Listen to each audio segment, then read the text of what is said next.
नमस्कार दोस्तों, मैं अंकुर उपाध्याय स्वागत करता हूं आप सभी का आपके अपने YouTube channel share market analysis में। दोस्तों यहाँ पे आप सभी के साथ बात करने वाला हूं आईटी स्टॉक्स के बारे में। काफ़ी शानदार तेजी चल रही है आईटी इंडेक्स में, आईटी स्टॉक्स में, और हमने बखूबी पकड़ा ऐसे। पहले तो स्टॉक्स पे मैं काफ़ी बुलिश था और मैं तो 2 साल से बुलिश हूँ। हमारे तो व्यूअर बुलिश हो गए, बियरिश हो गए, बेचकर जा चुके हैं, लेकिन जो डटे रहे टिके रहे वो अभी काफ़ी चिल मोड में बैठे हुए हैं, काफ़ी अच्छा पैसा बना रहे हैं। एंड शायद इस समय उनका कॉन्फिडेंस नेक्स्ट लेवल पे ही होगा, क्योंकि सिंपल है, जिस व्यक्ति का पैसा इस बाजार में बन रहा है और कॉन्फिडेंस चारों तरफ से आ रहा है, वो फिर तो कॉन्फिडेंट होना ही होना है। मैं इसलिए कह रहा हूँ कि हमारे इन्वेस्टर्स मोटिवेट हुए, बुल हुए, बियर हुए, बेच के भी जा चुके, क्योंकि मैं 2 साल से इन स्टॉक्स को कंटिन्यू कवर कर रहा हूँ। इन्फोसिस 1200 हुआ, 1250 हुआ, 1400 हुआ। हमने हर एक मोड़ पे कहा कि ये क्यों गिर रहा है, कितना गिर रहा है, मत पूछो, ये समझ लो ये मौका है, अपॉर्चुनिटी है बस। और अब यहाँ से कितना चलेंगे इसके बारे में बात करने वाला हूँ। जो बीत गई सो बात गई, अब आगे क्या करना है उसके बारे में समझते हैं। दोस्तों एक्चुअली में इन स्टॉक्स के चलने के पीछे का जो सबसे बड़ा कारण है वो है अर्निंग्स। कंपनी की अर्निंग्स अभी आई नहीं है, आने की उम्मीद में ही भाग गई है।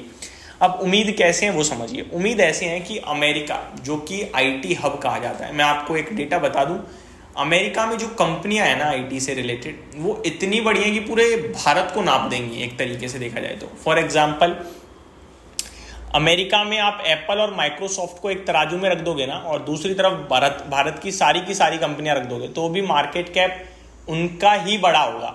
और उनके यहाँ ऐसी आईटी की लगभग 7 ऐसी कंपनियां हैं बड़ी बड़ी, जिनको 7 वंडर्स भी कहा जाता है, मैग्निफिसेंट 7 भी कहा जाता है। तो ये क्लियर कट चीजें हैं कि भाई साहब वहां पे काफी दमदार प्रदर्शन रहता है आईटी का। अब आईटी की बात करी जाए तो अमेरिका में रेट कट आ रहा है, सबको पता है रेट कट के बारे में, अच्छे से हमने भी डिस्कस किया हुआ है। अब अमेरिका में रेट कट आ रहा है तो केवल आईटी के लिए आ रहा है क्या? नहीं, अमेरिका में रेट कट आ रहा है ग्रोथ के लिए, कंट्री की ग्रोथ के लिए। अब कंट्री में ग्रोथ कैसे होती है? जब पैसा बहता है, किसी भी कंट्री में जब पैसा घूमता है, रोटेट होता है, तो ग्रोथ आती है। तो अमेरिका में माना यह जा रहा है कि ये इंटरेस्ट रेट कट होने से जो ग्रोथ आएगी, वहां पे और कंपनियां आईटी स्पेंड्स बढ़ा देंगी, यानी आईटी पे खर्चा करने लगेंगी अपने आप को और इंप्रूव बेटर बनाने के लिए। अब ऑब्वियस है, जब आईटी स्पेंड बढ़ेगा तो आईटी कंपनियों के पास ही तो पैसा आएगा, उन्हीं का तो ये काम है।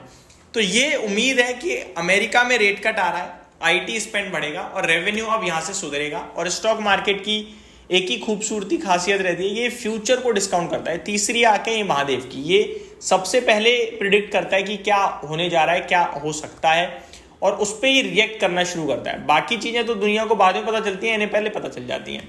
ये प्रिडिक्शन के मामले में नंबर 1 क्या, एस्ट्रोलॉजर, यही इन्हें ही समझ लो आप, किसी को मत समझो, ठीक है। अब भाग चुके हैं पहले ही शेयर कि भैया अर्निंग्स आ जाएंगी। 2 सिचुएशन बनेंगी, अर्निंग्स आ गई तो ठीक है, चलते रहेंगे ऐसे स्टेप बाय स्टेप। यहां से अब ऐसा नहीं होगा कुछ रैली बनेगी, स्टेप बाय स्टेप आएगी तेजी। 1900 से कोई 1950, फिर 2000, फिर 2500, सॉरी 2050, 2200, ऐसे स्टॉक जा सकते हैं।